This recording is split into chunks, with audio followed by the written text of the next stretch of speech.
So I've done a drone flyover, and I've learnt a little bit about the property, and I can tell you a bit more about its location as well. So what I've learnt about the property is it's got actually a roof. It's in excellent condition. Gutters look good as well, actually. And I flew the drone right to the back and seeing that the roof throughout is in good nick. Good sized backyard, and there is solar panels here, and they've got a lot of extras on this property from the perspective the window coverings outside here. Nice brick. This house could even be a double brick. Double brick is obviously when they put bricks on like 2 layers of bricks. Really good for insulation. Something that's just not done anymore unless you really want something very like high quality. Really good on insulation and energy rating. Yeah. So brick right around. Yeah, it is brick right around. The house itself, it's quite nice. It's nothing beautiful, but it's nice. There's the inverter for the solar panels. Neat and clean garden. Lower ceilings. It doesn't have a house. I'll compare it to the Point Cook house that we looked at, so you can understand where the houses compare.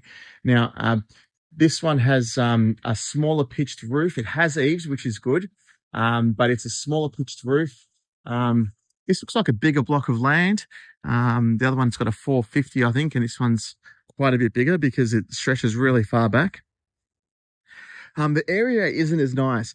This area, I think it's the like 1980s, kind of 1970s era, and this area wasn't built quickly like Point Cook was. When I remember when in the 90s or late 90s when it was being built, it was built quickly because there was huge demand and many people buying. So here you can kind of see you've got a few different styles going on. So far not, but when I was driving in, I did notice a few different styles.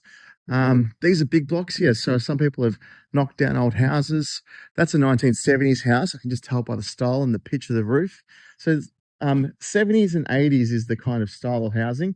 This is a really cool kind of custom built home. It's probably the best house in the street, I reckon. It's like a really old European style, I think. Vacant block of land. It looks like it's never been built on. So you can kind of see the area. It's a little bit scrappier, but it's also got some nice houses as well. When I flew the drone over, I saw some houses that have got basically junkyards, heaps of cars, and you don't really see that often or see that much anymore.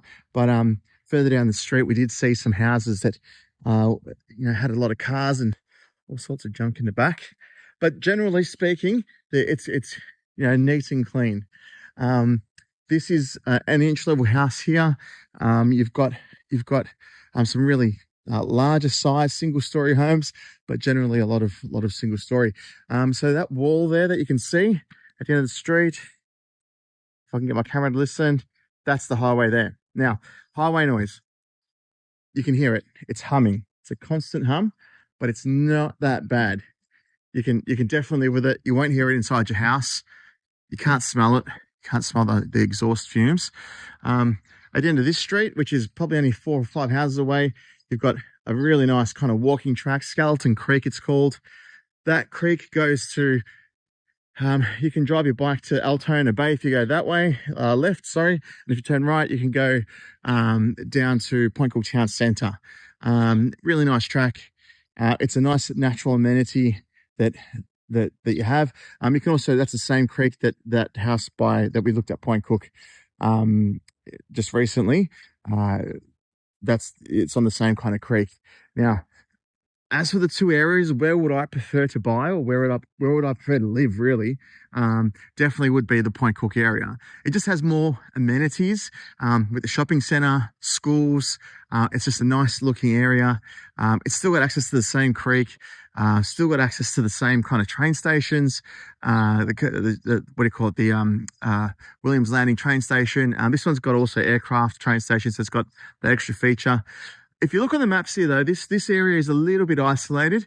It's kind of tucks away from everything, and it's got the boundary of Point Cook Road kind of separating it. So it's kind of on its own here, which isn't terrible. But whenever you're kind of trying to get out to the main road, you almost always have to turn left because of the high volume of traffic.